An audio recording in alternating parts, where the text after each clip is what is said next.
ماشاء اللہ ماشاء اللہ لا حول ولا قوة الا باللہ العلی العظیم رب اشرح لی صدری ویسر لی امری واحلل عقدۃ من لسانی یفقهوا قولی اعوذ باللہ من الشیطان اللعین الرجیم بسم اللہ الرحمن الرحیم الحمد للہ رب العالمین الحمد للہ کما ہوا اہلہ الصلاۃ والسلام علی سیدنا و نبینا طبیب قلوبنا و شفیع ذنوبنا سیدنا و سید الثقلین جد الحسن والحسین بالقاسم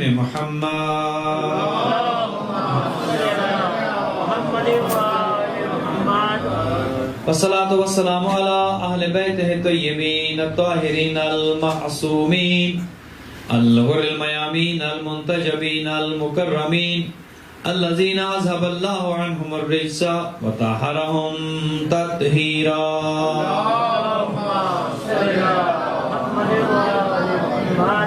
رحمة الله على أحبابهم وأصحابهم وشيعتهم ومحبيهم أجمعين ولعنة الله على أعدائهم وقاتليهم وظالميهم من الآن إلى قيام يوم الدين أما بعد فقد قال الرحمن في كتاب الفرقان وقوله الحق وهو أصدق الصادقين بسم الله الرحمن الرحيم ثم لتسألن يومئذ عن النعيم درود بجواب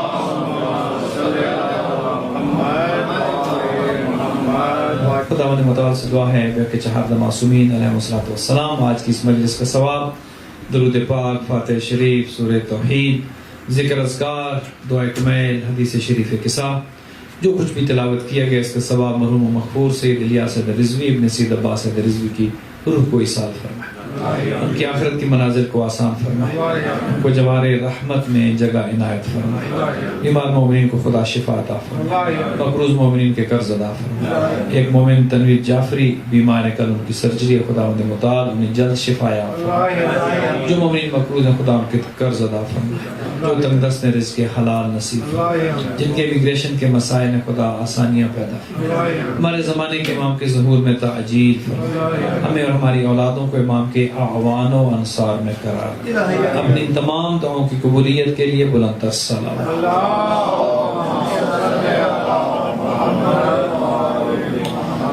آپ کی خدمات عالیہ میں قرآن حکیم سے ایک آیہ مجیدہ کی تلاوت کی ہے ارشاد رب العزت ہے ثم لتسألن یومئذ عن النعیم کہ قیامت کے دن تم سے نعمت کے بارے میں سوال کیا جائے گا یقیناً اللہ سبحانہ و تعالی جب کسی کو نعمت عطا کرتا ہے تو اس نعمت پر یقیناً باز پرس ہوگی اس نعمت پر سوال کیا جائے گا اس نعمت کے بارے میں پوچھا جائے گا ایک شخص آیا امام کی خدمت میں اور معصوم سے کہا کہ مولا یہ جو آیہ مجیدہ ہے کہ تم سے نعمتوں کے بارے میں پوچھا جائے گا کیا اس میں کھانے پینے کی نعمتیں ہیں کیا اس میں مشروبات ہیں کیا اس میں مختلف قسم کی غذائیں ہیں کیا اس میں یہ ہوا ہے کہ جو ہم سانس لیتے ہیں یہ بھی نعمت ہے کیا یہ آنکھیں ہیں کہ جن سے ہم دیکھتے ہیں تو وہ کون سی نعمت ہے کہ جس کا قیامت کے دن سوال کیا جائے گا امام نے فرمایا کہ یہ سب نعمتیں یقیناً اللہ نے عطا کی ہیں کھانے پینے کی نعمتیں انواع و اقسام کے کھانے لذیذ کھانے بہترین مشروبات لیکن خداوند متعال ان نعمتوں کے بارے میں سوال نہیں کرے گا اور امام نے پھر ایک سوال کیا کہا کہ یہ بتاؤ اگر تم کسی کے ہاں مہمان ٹھہرو وہ تمہاری خدمت کرے وہ تمہاری خاطر مدارت کرے اور جب تم جانے لگو تو وہ تم سے اگر یہ پوچھے کہ تم نے 3 دن میرے گھر میں قیام کیا کتنا کھایا تم 3 دن میرے گھر مہمان ٹھہرے تم نے کتنا پیا کیا یہ شرافت ہے کیا یہ مہمان نوازی ہے کہا نہیں مولا ہرگز نہیں اگر میزبان مہمان سے یہ پوچھے کہ تم میرے دسترخوان پر کیا کھاتے رہے کیا پیتے رہے یہ شرافت کے خلاف ہے شرافت کے عین مطابق نہیں ہے تو امام نے کہا کہ اگر ایک عام میزبان مہمان سے کھانے پینے کی چیزوں کا سوال نہیں کرے گا تو تم نے کیسے سوچ لیا کہ اللہ کھانے پینے کی چیزوں کے بارے میں پوچھے گا؟ خدا پوچھے گا تم میرے دسترخوان پر کتنا کھاتے رہے اور کتنا پیتے رہے، تو خدا ان نعمتوں کے بارے میں سوال نہیں کرے گا۔ تو کہا مولا پھر اس آیت کا مطلب کیا ہے کہ ثم لتسألن یومئذ عن النعیم، کے قیامت کے دن خدا نعمت کے بارے میں پوچھے گا۔ فرمایا وہ دنیا کی کھانے پینے کی چیزیں نہیں، وہ دنیا کی نعمتیں نہیں، وہ دیکھنے سننے کی طاقت نہیں، وہ کھانے پینے کی اشیاء نہیں۔ فرمایا مولا بتائیے تو صحیح وہ کون سی چیز ہے کہ جس کے بارے میں سوال کیا جائے گا؟ کہا وہ کوئی عام نعمت نہیں، وہ نعمت عظمیٰ ہے، اور ہم اہل بیت کی محبت و مودت۔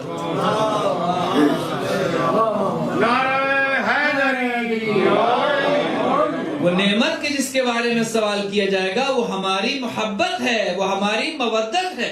سب سے بڑی نعمت ہے دنیا میں۔ اگر تمام نعمتوں کو آپ اکٹھا کریں تو تمام نعمتوں کی سردار کوئی اگر نعمت ہے تو محبت و محمد و آل محمد، وہ محبت محمد و آل محمد، اس سے بڑی کوئی نعمت نہیں ہے۔ اس لیے معصوم فرماتے ہیں کہ جب اپنے دل میں ہماری محبت کی ٹھنڈک کو محسوس کرو تو اپنی ماں کی شرافت کا اظہار کرو، اپنی ماں کا شکریہ ادا کرو کہ اس نے تمہیں جو دودھ پلایا ہے، اس نے تمہیں جو غذا دی ہے، اس نے جس طرح سے تمہاری پرورش کی ہے وہ پاک و پاکیزہ طور پر کی ہے، چونکہ تمہارے دل میں ہماری محبت ہے، تمہاری دل میں ہماری مودت ہے۔ معصوم امام محمد باقر علیہ السلام،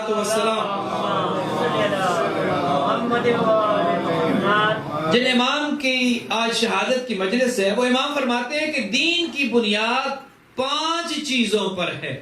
فرماتے ہیں 5 چیزیں وہ ہیں جو دین کی اساس ہیں، دین کی بنیاد ہیں۔ سائل نے کہا مولا بتائیے، کہا بنی الاسلام علی 5 اشیاء، 5 چیزوں پر دین کی بنیاد ہے۔ کہا مولا بتائیے پہلی کون سی؟ کہا الصلاۃ، نماز دین کی بنیاد ہے۔ پہلا ستون دین کا، جن 5 ستونوں پر دین کی عمارت کھڑی ہے، کہا پہلا ستون نماز ہے، الصلاۃ۔ والصوم، کہا دوسرا روزہ ہے، والزکوٰۃ والحج، کہا پھر زکوٰۃ ہے اور حج ہے۔ یہ 4 چیزیں وہ ہیں کہ جو دین کی عمارت کی ستون ہیں، بنیادیں ہیں۔ کہا مولا 5ویں چیز کون سی ہے؟ کہا ولایتنا، ہماری ولایت۔ سائل نے کہا مولا آپ نے پہلے نماز اور پھر دیگر اشیاء کا آپ نے ذکر کیا، تو اس کا مطلب یہ ہے کہ ولایت آپ نے آخری نمبر پر رکھی۔ آپ نے کہا نماز دین کا ستون ہے، روزہ دین کی بنیاد ہے، حج و زکوٰۃ دین کی فاؤنڈیشن ہے، پھر آپ نے کہا کہ ولایت، تو اس کا مطلب یہ ہے کہ ولایت آخر میں آتی ہے۔ مولا نے کہا نہیں، ولایت آخر میں نہیں ہے، نماز قبول ہوگی اگر ولایت آل محمد ہوگی، روزہ قبول ہوگا اگر ولایت آل محمد ہوگی۔ اور نماز کے بارے میں تو یہ ہے کہ نماز بعض اوقات کم بھی ہو جاتی، 4 رکعت کی نماز اگر آپ سفر میں ہیں تو 2 رکعت ہو جائے گی، توجہ فرمائے، اور خواتین پر بعض ایام میں وہ نماز معاف بھی ہو جاتی۔ تو کہا کہ نماز تو معاف بھی ہو جاتی ہے، نماز تو کم بھی ہو جاتی ہے۔ کہا روزہ دین کی بنیاد ہے، بے شک دین کی اساس ہے، دین کی فاؤنڈیشن ہے، لیکن روزہ اگر آپ سفر میں ہیں تو کہا جاتا ہے کہ قصر ہے، روزہ نہ رکھے۔ تو روزے میں بھی چھوٹ ہے، نماز میں بھی چھوٹ ہے، حج بھی ہر ایک کے لیے نہیں۔ صاحب استطاعت ہے تو حج کرے، جا سکتا ہے تو حج کرے، اور آج کل تو جو حالات ہیں، کرونا نے ویسے ہی حج چھڑوا دیا ہے۔ اب جو اس دفعہ حج کر رہے ہیں وہ فقط لوکل اور مقامی لوگ حج کر رہے ہیں، اور یہ بھی ایک لمحہ فکریہ ہے کہ خداوند متعال نے جہاں پر توبہ قبول ہونی ہے، جہاں پر دعائیں قبول ہونی ہیں، جہاں پر رحمت برستی ہے، خدا نے وہ دروازہ ہی بند کر دیا۔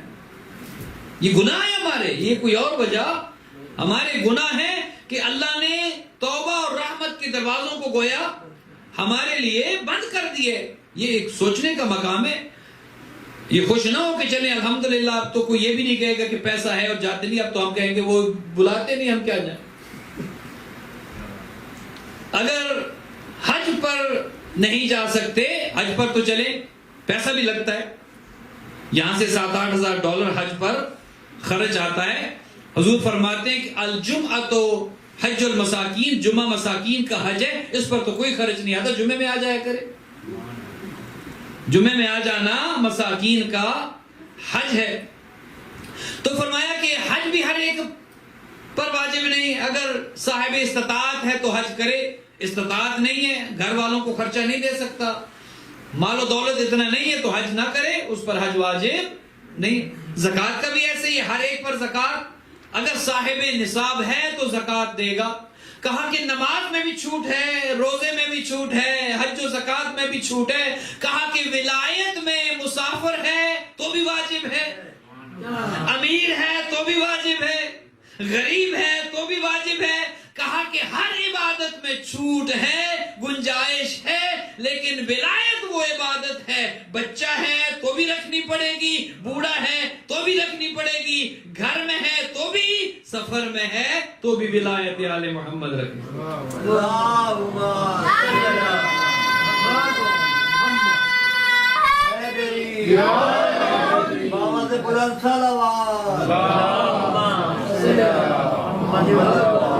یہ ولایت وہ چیز ہے، محبت محمد و آل محمد وہ چیز ہے کہ جس کا تعلق ہر ایک کے ساتھ ہے، ہر ایک پر واجب ہے۔ اسی لیے حضور نے کہا تھا قُلْ لَا أَسْأَلُكُمْ عَلَيْهِ أَجْرًا إِلَّا الْمَوَدَّةَ فِي الْقُرْبَى، حضور سے یہ کہا گیا کہ حبیب کہہ دو ان سے میں کچھ اور نہیں مانگتا، اگر مجھے کچھ چاہیے تو میرے اہل بیت سے مودت کرو۔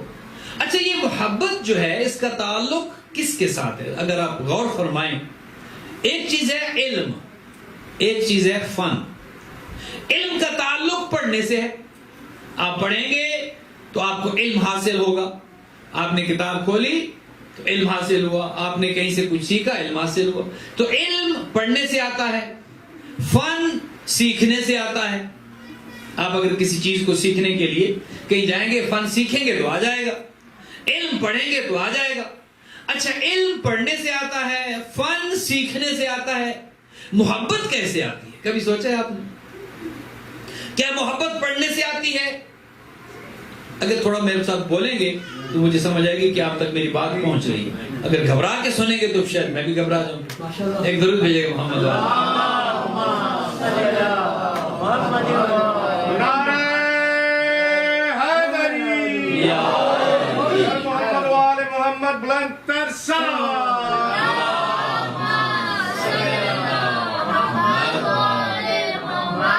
واضح کر رہا تھا کہ علم پڑھنے سے آتا ہے، فن سیکھنے سے آتا ہے، محبت کیسے آتی ہے؟ کیا محبت پڑھنے سے آتی ہے؟ کیا محبت سیکھنے سے آتی ہے؟ محبت آتی کیسے ہے؟ کہا کہ محبت نہ پڑھنے سے آتی ہے۔ موضوع ذہن میں رہے کہ نعمت کا سوال کیا جائے گا، وہ نعمت ہے محبت محمد و آل محمد۔ اب ذرا سیکھنے کی کوشش کرتے ہیں کہ یہ محبت آئے گی کیسے۔ اب محبت کو رکھنا ہے دل میں، محبت محمد و آل محمد کو جگہ دینی ہے، اس پاک و پاکیزہ نور کو دل میں رکھنا ہے، تو آئے گی کیسے؟ یہ بچے پوچھ سکتے ہیں کہ مولانا بتائیے یہ محبت کیسے آئے گی؟ پڑھنے سے آئے گی، سیکھنے سے آئے گی؟ تو علم پڑھنے سے آتا ہے، فن سیکھنے سے آتا ہے۔ محبت نہ تو پڑھنے سے آتی ہے نہ سیکھنے سے آتی ہے، بلکہ محبت اللہ نے انسان کی فطرت میں رکھ دی۔ بچہ ہے آپ کا، بڑا ہوا، آپ نے اس کی شادی کر دی، آپ نے اسے لکھایا، پڑھایا، فن سکھایا، اس کی تربیت کی، لیکن شادی کرتے ہوئے آپ اسے یہ نہیں سمجھاتے کہ بیٹا جب تمہاری اولاد ہوگی تو اس سے محبت کرنا۔ کبھی کسی نے اپنے بچوں سے یہ کہا ہے کہ بیٹا جب تمہیں اللہ اولاد دے تو ان سے محبت کرنا؟ کوئی نہیں سکھاتا۔ کیوں؟ چونکہ اللہ نے محبت کو فطرت میں رکھا ہے۔ یہ انسانی فطرت ہے، جب اس کی اولاد ہوگی فطرت انسانی یہ ہے کہ وہ محبت کرے گا۔ تو ایک چیز ہے کہ جس کا تعلق فطرت سے ہے۔ اچھا، ایک وہ تعلق، ایک چیز وہ ہے کہ جس کا تعلق شریعت سے ہے۔ محبت کا تعلق فطرت سے ہے، محبت اللہ نے فطرت میں رکھ دی ہے۔ بعض چیزوں کی فطرت ہے. آگ کی فطرت کیا ہے؟ جلانا. آپ اگر آگ جلائیں اور اس کے قریب جائیں تو وہ آگ آپ کو جلائے گی. آپ اگر خدا نہ خواستہ کوئی نشہ کر کے ڈرائیونگ کرے تو نتیجہ کیا نکلے گا؟ حادثہ ہو جائے گا. اگر کوئی خانہ کعبہ میں جا کر کے جو امن کی جگہ ہے گولی چلائے تو کیا گولی نہیں چلے گی؟ اس کی فطرت میں ہے، وہ کام ہوگا. آپ اگر تیرنا نہیں آتا اور آپ سمندر میں چھلانگ لگا دیں تو کیا بچ جائیں گے؟ چونکہ پانی کی فطرت میں یہ اللہ نے رکھا ہے کہ پانی آپ کو اپنے اندر لے لے گا، وہ آپ کو ڈبو دے گا، آگ آپ کو جلا دے گی. آپ اگر کسی جانور کے منہ میں اپنے آپ کو دے دیں تو کیا وہ آپ کو چھوڑ دے گا؟ وہ آپ کو نقصان پہنچائے گا. تو گویا فطرت میں جو چیز ہے وہ اللہ نے رکھ دی ہے، آپ جہاں چلے جائیں اس کام نے ہونا ہے. اچھا، ایک چیز ہے شریعت. شریعت میں اگر آپ نے خدا نہ خواستہ کوئی گناہ کر دیا تو توبہ کی گنجائش خدا نے رکھی ہے. شریعت میں توبہ کی گنجائش ہے. گناہ کر دیا، جھوٹ بول دیا، توبہ کر لی، خدا معاف کر دیتا ہے. نماز نہیں پڑھی، یہ بھی گناہ ہے، توبہ کر لی، خدا معاف کر دیتا ہے. کسی مومن کا برا سوچا، کسی مومن کے بارے میں برا بیان کیا، کسی مومن کی غیبت کی، کسی مومن کو نقصان، یہ سب گناہ ہے. لیکن اگر اسے معذرت کر لی، اگر خدا سے استغفار کر لیا تو شریعت میں توبہ کی گنجائش ہے، خدا معاف کر دیتا ہے. لیکن فطرت میں کیا ہے؟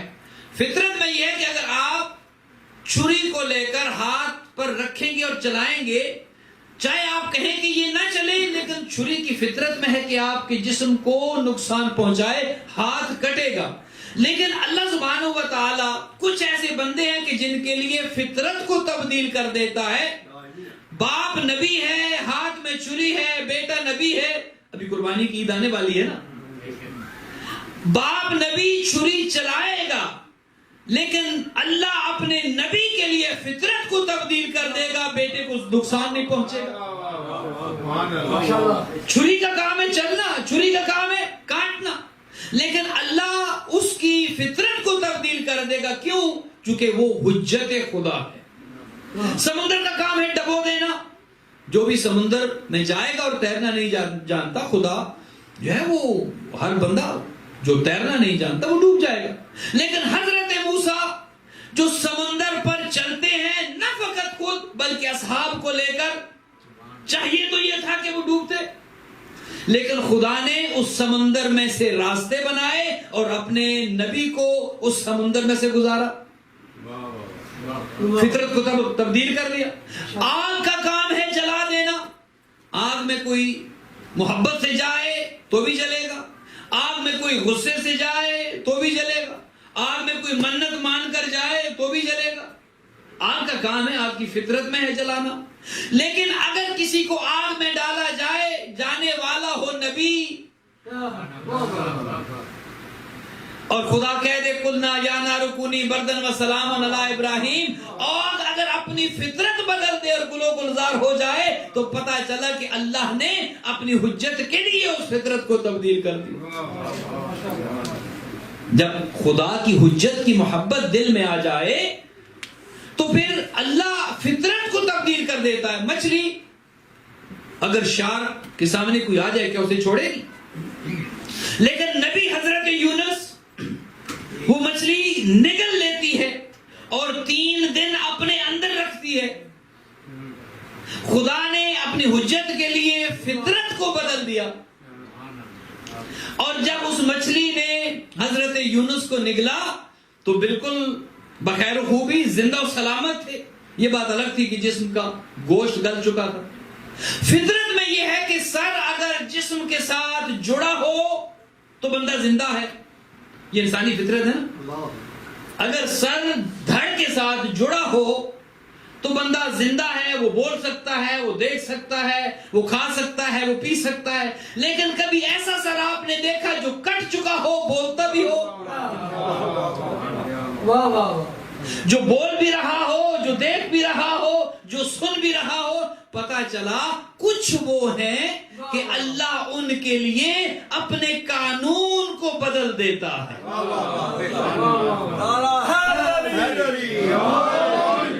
تو اللہ جن کے لیے اپنے قانون کی محبت تمہارے دل میں رکھنا واجب ہے. آواز بلند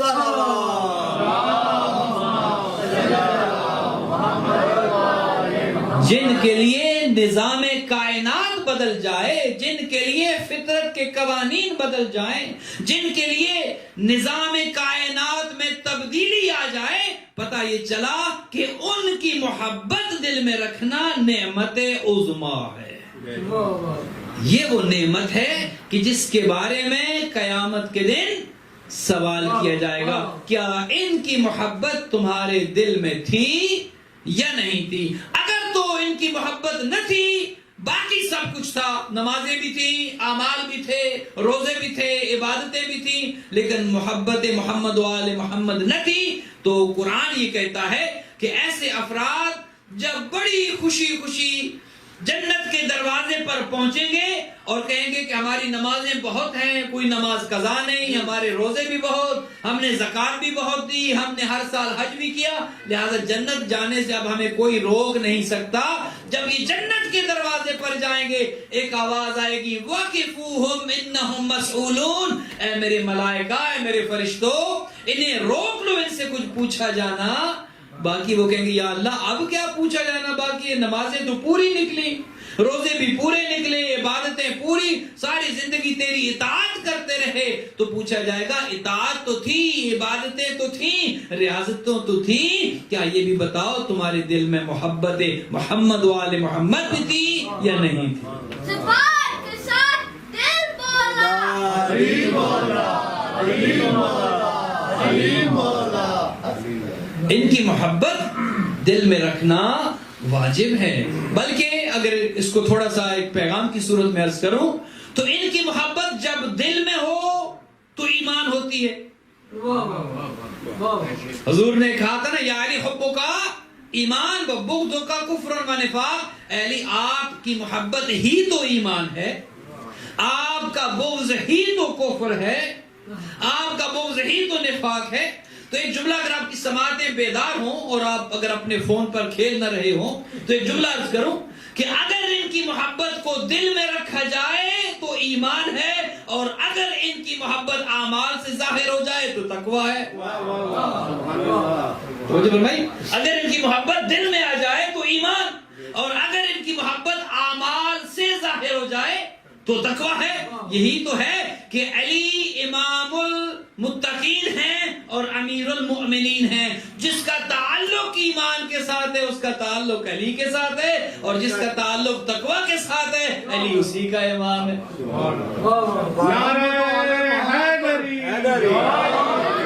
محمد و آل محمد پر بلند تر صلوات.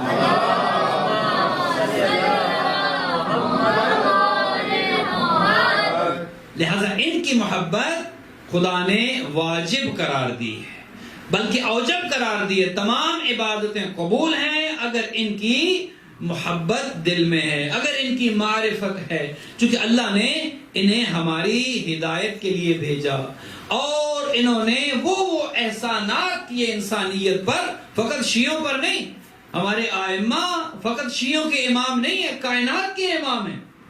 اور ہمارے ائمہ کا جو ہے وہ تر امتیاز یہ ہے کہ دیگر تمام ائمہ اہل سنت یا دیگر تمام ائمہ جو دیگر مذاہب کے وہ بالواسطہ یا بلا واسطہ اگر شاگرد ہیں تو یا امام محمد باقر کے یا امام جعفر الصادق علیہ السلام.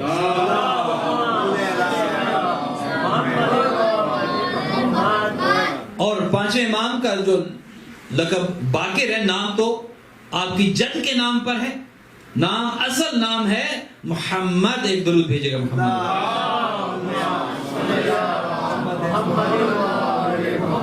نام محمد ہے، لقب باقر ہے. باقر یعنی جہاں سے علم شگافتہ ہو، جہاں سے علم ظاہر ہو.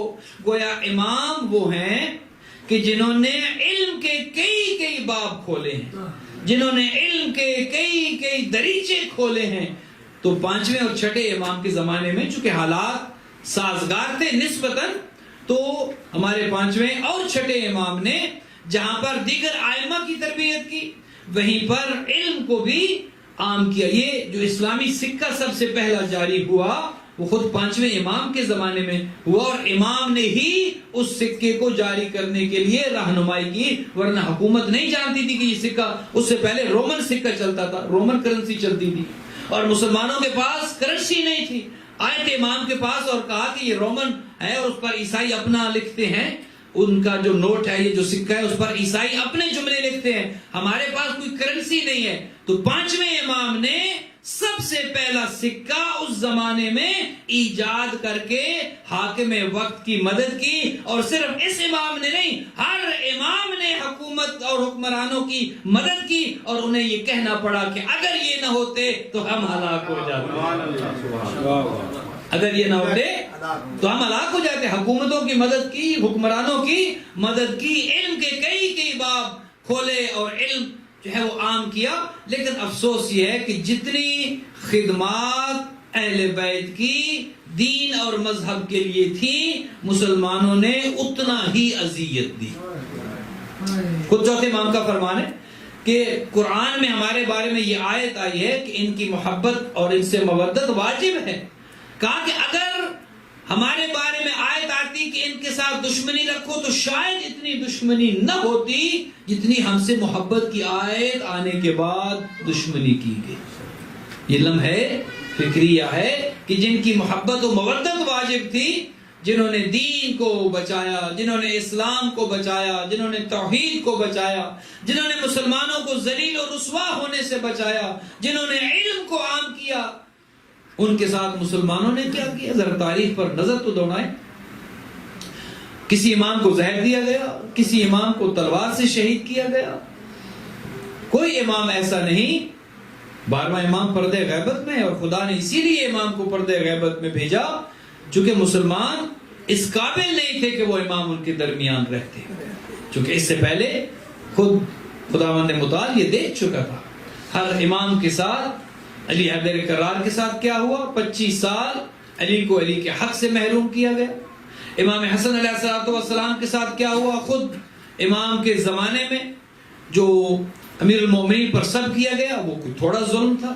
سید الشہداء کے زمانے میں دیکھیں کربلا کا واقعہ, اور کربلا کا واقعہ آپ ذکر سنتے ہیں کہ حسین کی یتیمہ کے لیے بہت مشکل تھا. وہ بچی کے جو 4 سالہ بچی تھی, آج بھی سائنس یہ کہتی ہے کہ بعض کام بچوں کے سامنے نہ کیے جائیں.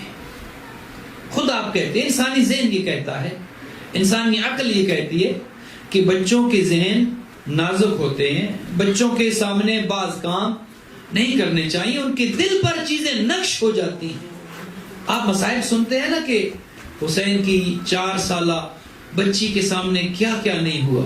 شمر ملاؤن نے تماچے مارے, پھوپھیوں کے پردے اپنے سامنے چادریں چھنتے سکینہ نے دیکھا, اپنا بھائی علی اصغر اپنی آنکھوں کے سامنے قربان ہوتے دیکھا. اس بچی کے قلب مقدس پر کیا گزری ہوگی. لیکن کیا فقط 4 سالہ سکینہ ہی تھی جو یہ سارے حالات و واقعات کربلا میں دیکھ رہی تھی؟ نہیں عزادارو, ایسا نہیں تھا. ہمارے یہ 5ویں امام امام محمد باقر 3 سال کے تھے جب کربلا میں اپنے دادا حسین کو گھوڑے کی زین سے گرتے دیکھا. 3 سال کے تھے جب علی اکبر کے سینے میں برچھی کا پھل لگتے دیکھا.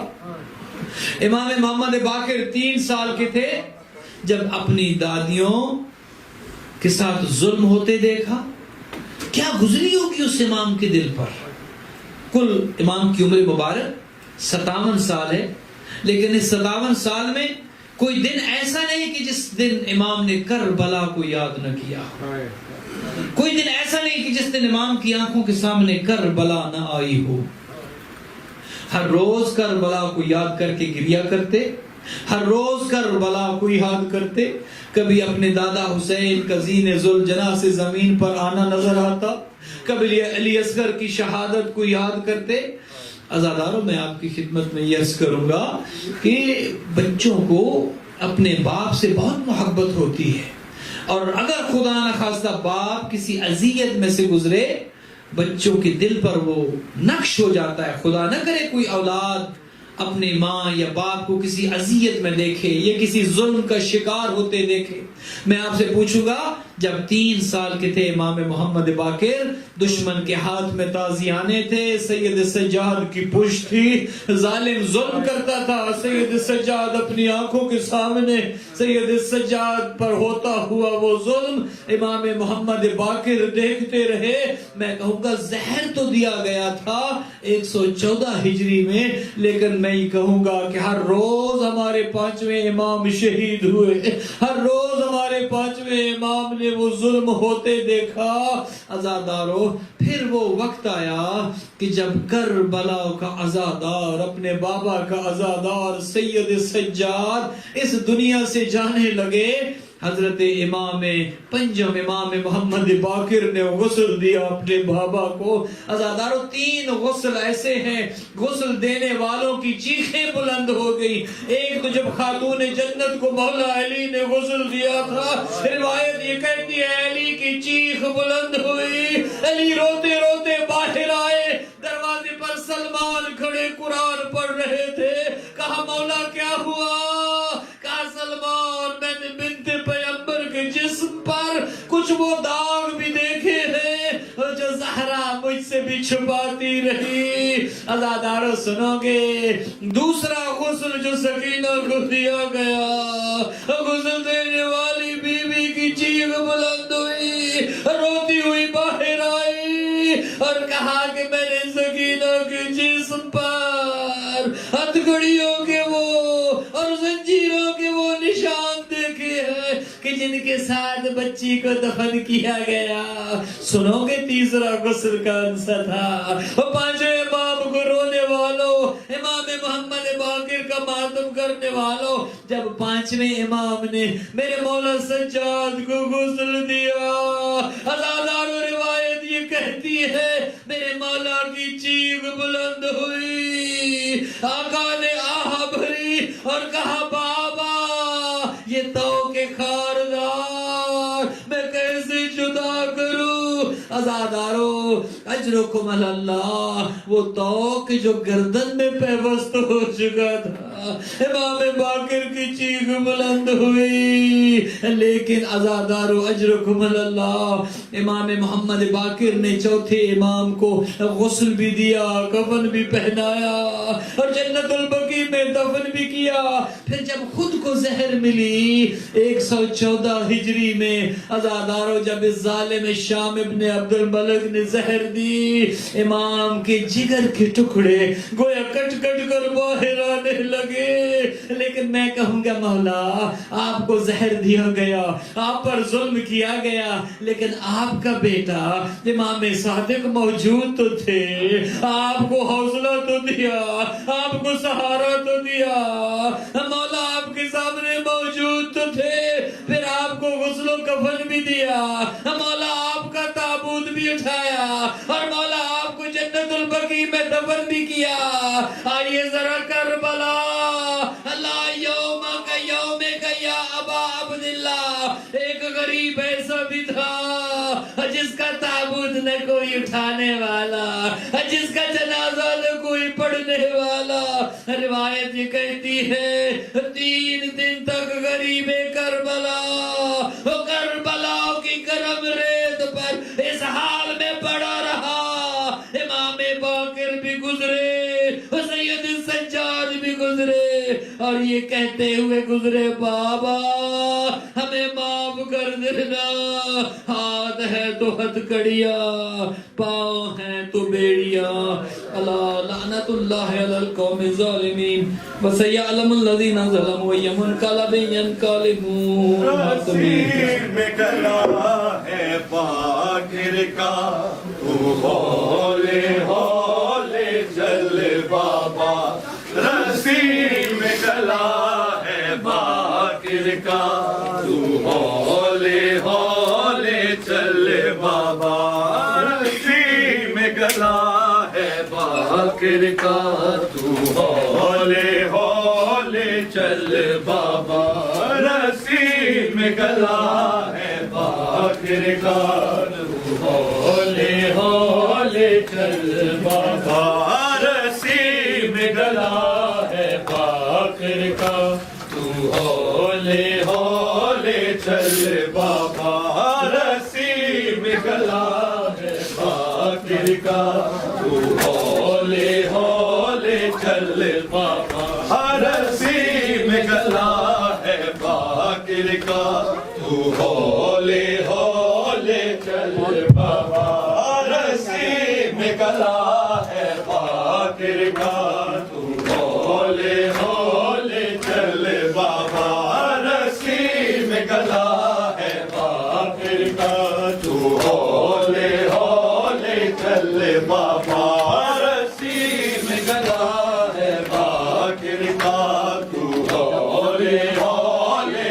چل بابا رسی میں گلا ہے فاخر کا تو ہولے ہولے چل بابا رسی میں گلا ہے فاخر کا تو ہولے ہولے چل بابا رسی میں گلا ہے فاخر کا تو ہولے ہولے چل بابا رسی میں گلا ہے فاخر کا تو ہولے ہولے چل بابا رسی میں گلا ہے فاخر کا تو ہولے ہولے چل بابا رسی میں گلا ہے فاخر کا تو ہولے ہولے چل بابا رسی میں گلا ہے فاخر کا تو ہولے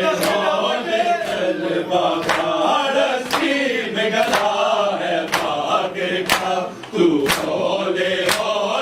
چل بابا رسی میں گلا ہے فاخر کا تو ہولے ہولے چل بابا رسی میں گلا ہے فاخر کا تو ہولے ہولے چل بابا رسی میں گلا ہے فاخر کا ہولے ہولے چل بابا رسی میں گلا ہے فاخر کا ہولے ہولے چل بابا رسی میں گلا ہے فاخر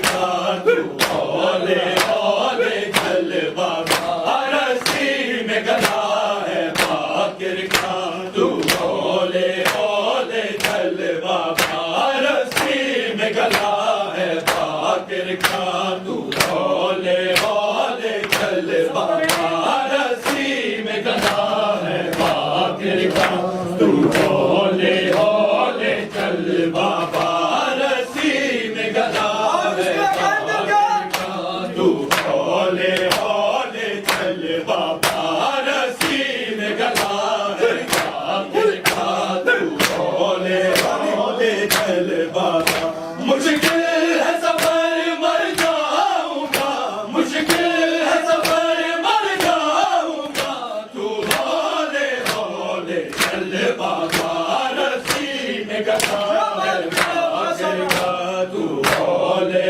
ہولے چل بابا رسی میں گلا ہے فاخر کا تو ہولے ہولے چل بابا رسی میں گلا ہے فاخر کا تو ہولے ہولے چل بابا مشکل ہے سفر مر جاؤں گا مشکل ہے سفر مر جاؤں گا تو ہولے ہولے چل بابا رسی میں گلا ہے فاخر کا تو ہولے ہولے چل بابا رسی میں گلا ہے فاخر کا تو ہولے ہولے چل بابا رسی میں گلا ہے فاخر کا ہولے ہولے چل بابا رسی میں گلا ہے فاخر کا تو ہولے ہولے چل بابا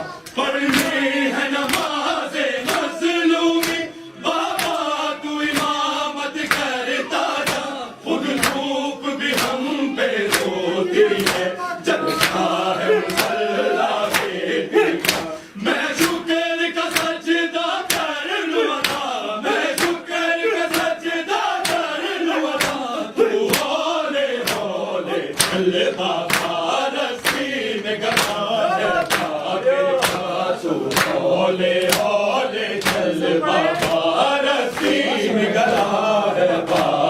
کا تو ہولے ہولے چل بابا رسی میں گدا فاخر کا ہولے ہولے چل بابا پڑھنی ہے نماز مظلومی بابا تو امامت کر دادا خود دھوپ بھی ہم پہ روتی ہے جلتا ہے مصلا ریتی کا میں شکر کا سجدہ کر لوں عطا میں شکر کا سجدہ کر لوں عطا تو ہولے ہولے چل بابا رسی میں گدا ہے فاخر کا تو ہولے ہولے چل بابا رسی میں گدا ہے فاخر کا تو ہولے ہولے چل بابا رسی میں گدا ہے فاخر کا تو ہولے ہولے چل بابا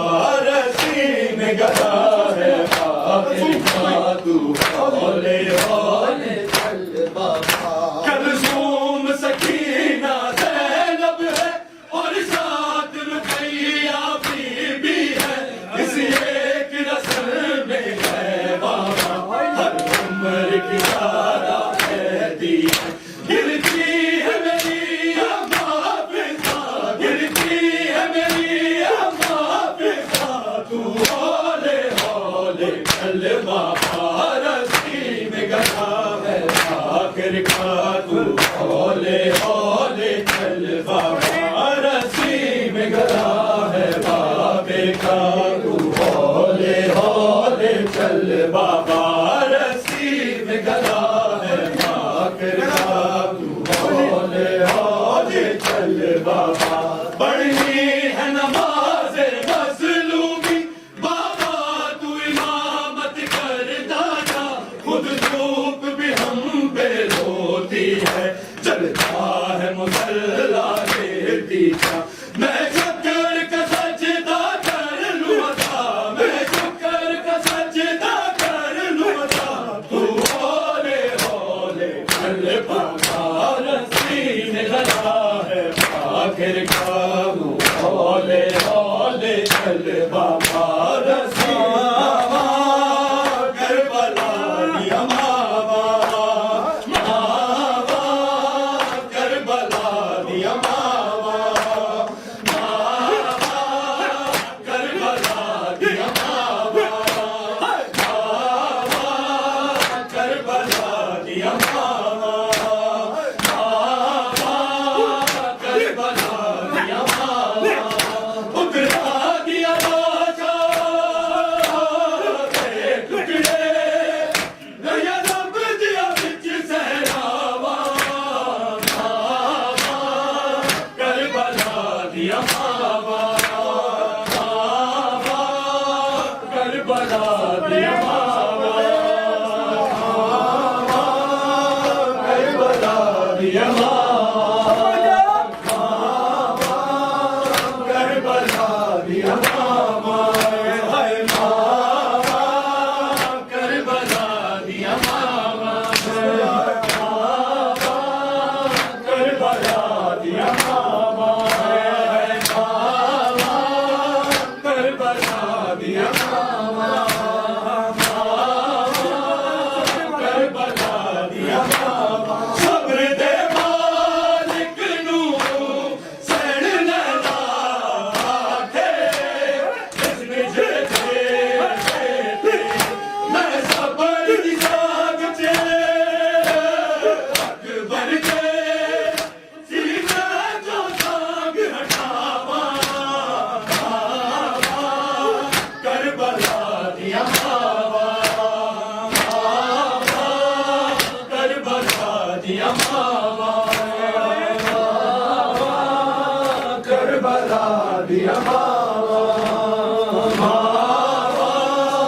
کربلا دیا ماوا آگے ماں قاسم دی ماں دے احسان کری تیرے تائی لڑے بارہویں تیرے ککڑ اتاب کے بدڑیا نے میرے ویر حسین دی ساوا کربلا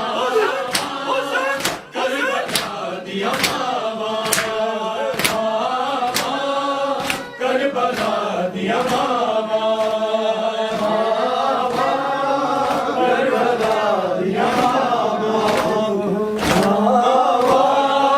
کربلا دیا ماما کربلا دیا ماما جدو قیدی ہو کے لنگیا مقتل چو بھیڑ زینب کی لاشا من ماما بیٹے کدھر رکنا جاون ساما کربلا دیا ماما کربلا دیا ماما دیا ماما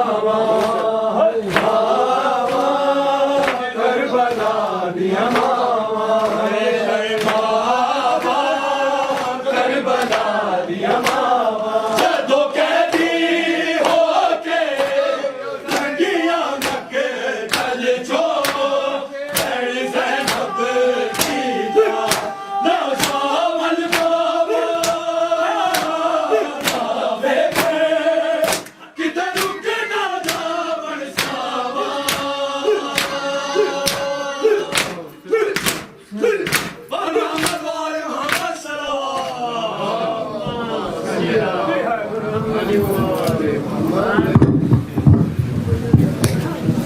متوجہ سارے